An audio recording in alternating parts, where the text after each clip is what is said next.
एक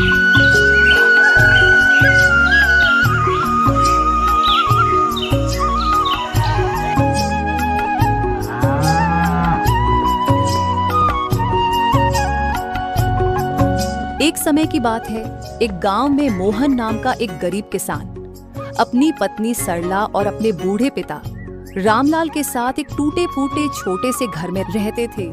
मोहन के परिवार के हालात बहुत ज्यादा खराब थे, क्योंकि मोहन एक बीमारी का शिकार हो गया था, जिसके कारण वह कोई काम नहीं कर सकता था और वह हमेशा खाट पर लेटा रहता था। उसके पिता रामलाल भी अब बूढ़े हो गए थे, अब उनकी उम्र हो गई थी, जिसके कारण रामलाल से भी खेती का काम नहीं किया जा रहा था और मोहन के घर का बोझ उठा रही थी मोहन की पत्नी सरला। सरला खेतों में बहुत ज्यादा मेहनत करती थी और अपने घर का पालन पोषण किया करती थी। सरला खेतों में तरह तरह की सब्जी उगाती थी और उन सब्जियों को बाजार में बेचकर अपना घर चला रही थी।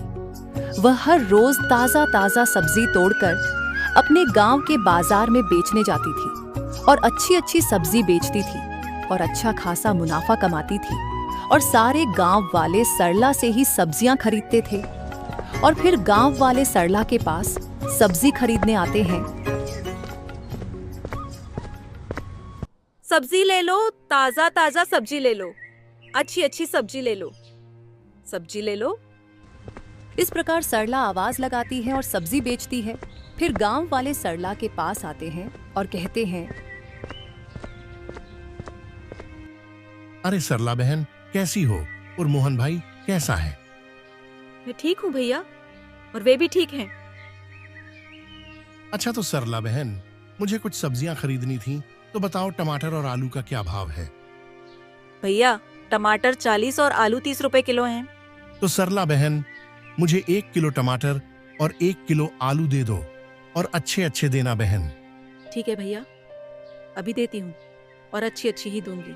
इस प्रकार सरला सब्जी बेचती है और वह सब्जी बेचकर अच्छा खासा मुनाफा कमा लेती है, क्योंकि पूरे बाजार में ताजा और स्वस्थ सब्जी केवल सरला के पास ही मिलती थी, जिसके कारण पूरे गांव वाले सरला के पास ही सब्जी खरीदने आते थे।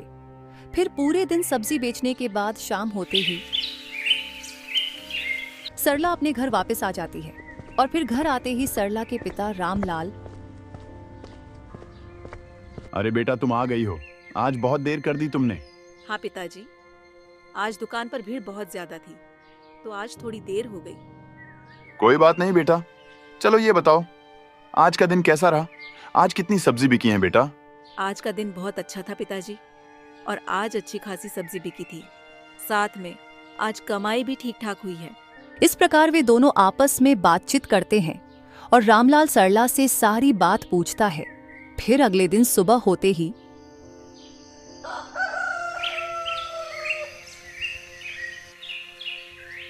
सरला खेतों की ओर सब्जी तोड़ने जाती है और फिर खेत में पहुंचते ही उनका पड़ोसी श्याम सरला के पास आता है, क्योंकि सरला श्याम के कुएं का पानी सिंचाई के लिए इस्तेमाल करती थी और सब्जियां उगाती थी।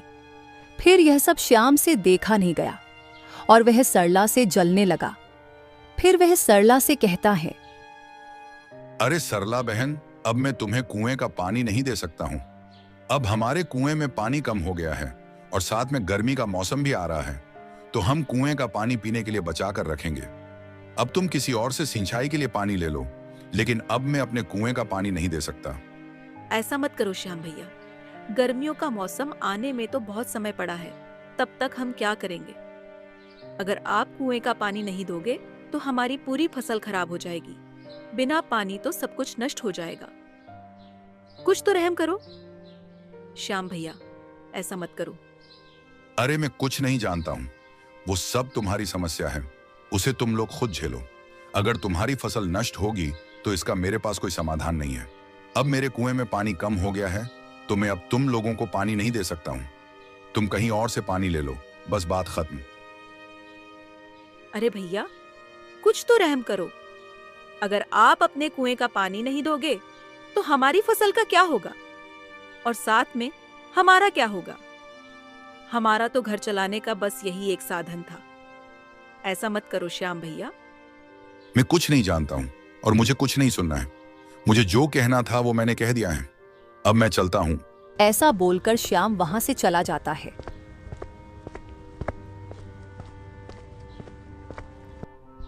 फिर सरला पानी और अपनी फसल को लेकर बहुत ज्यादा उदास हो जाती है और फिर शाम होते ही सरला वापस अपने घर की तरफ चल पड़ती है। वह उदास मन से आज जो कुछ भी हुआ वह सब सोचती हुई अपने घर वापस आ जाती है और फिर सरला के पिताजी रामलाल सरला से, अरे बेटा, क्या हुआ? आज तुम इतनी उदास क्यों हो? क्या बात है बेटा? फिर सरला ने आज जो कुछ भी हुआ था वो सब अपने पिताजी रामलाल को बताया और श्याम सिंचाई के लिए पानी नहीं देगा। इस बात से वह परेशान हो जाते हैं। फिर सरला के पिताजी रामलाल सरला से,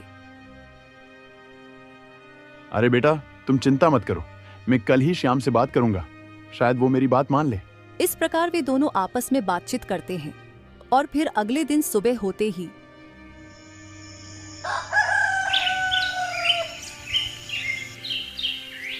रामलाल श्याम के पास जाता है और श्याम से कहता है,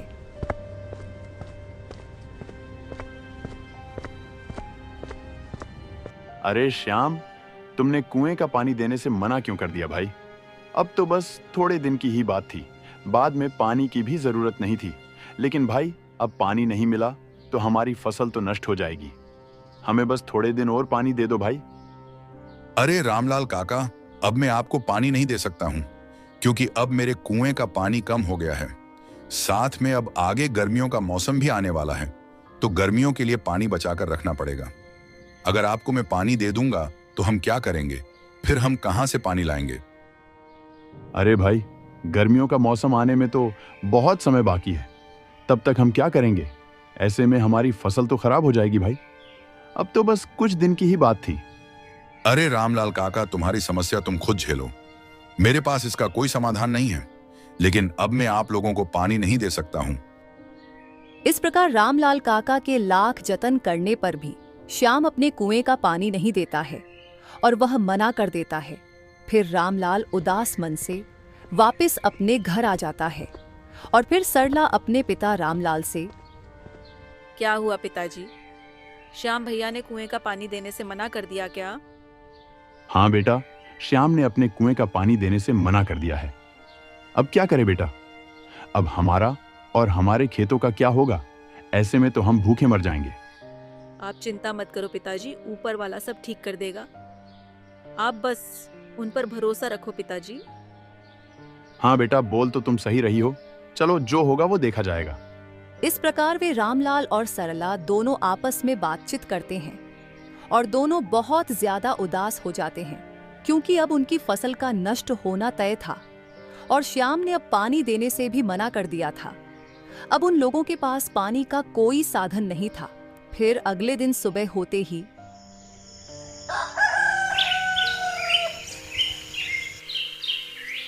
मौसम में बदलाव आ जाता है, बारिश का मौसम बन जाता है और फिर अचानक से बरसात शुरू हो जाती है। फिर ये सब देखकर रामलाल और सरला बहुत ज्यादा खुश हो जाते हैं क्योंकि अब उनकी फसल नष्ट होने से बच जाती है और अब उनको पानी की भी जरूरत नहीं पड़ेगी।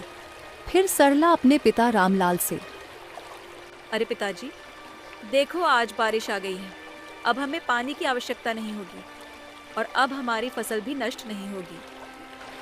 हाँ बेटा, तुमने सही कहा था कि ऊपर वाला सब ठीक कर देगा। देखो बेटा, आज भगवान ने हमारी सुन ली है, अब हमें कोई परेशानी नहीं है। हाँ पिताजी, अब हमें किसी से भी पानी लेने की आवश्यकता नहीं है। अब हमारी फसल इस बारिश से बहुत अच्छी होगी। फिर हम आगे अपने खेत में अपना ही कुआं बनवा लेंगे। हाँ बेटा, तुम सही बोल रही हो। ठीक है पिताजी, मैं अब खेतों की ओर जाती हूँ। ऐसा बोलकर सरला अपने खेतों की ओर चल पड़ती है और आज वह बहुत ज्यादा खुश थी क्योंकि आज बारिश हो गई थी जिसके कारण अब उन्हें पानी की आवश्यकता नहीं होगी। फिर सरला अपने खेत में पहुंचते ही देखती है कि उनकी फसल बहुत अच्छी हो गई थी। सारी सब्जियां हरी भरी दिखाई दे रही थीं। फिर यह सब देखकर सरला बहुत ज्यादा खुश हो जाती है। फिर उन सारी सब्जियों को तोड़कर वह बाजार में बेचती है। ताजा ताजा सब्जी ले लो, अच्छी अच्छी सब्जी ले लो, सब्जी ले लो। और बहुत ज्यादा मुनाफा कमा लेती हैं, वह हर रोज सब्जियां तोड़कर लाती और अच्छे दाम में बाजार में बेच देती। फिर ऐसे ही सब्जियों का काम बहुत अच्छे से चलता है और वह अपने खेत में अपना एक कुआं भी बना लेते हैं, जिससे वह सिंचाई करते हैं और अब उन्हें किसी से भी पानी लेने की आवश्यकता नहीं होगी और खुशी खुशी अपना जीवन यापन करते हैं। इस कहानी से हमें यह सीख मिलती है कि हमें कभी भी हार नहीं माननी चाहिए और हालात कैसे भी हो हमें उनसे लड़ना चाहिए, क्योंकि ऊपर वाला कभी ना कभी हमारी जरूर सुनेगा और एक दिन अच्छे दिन भी लाएगा। इसलिए हमें भी सरला की तरह कड़ी मेहनत करनी चाहिए, क्योंकि मेहनत का फल मीठा होता है और जो मेहनत करेगा उसे फल जरूर मिलेगा। इसलिए जिंदगी में कभी भी हार मत मानो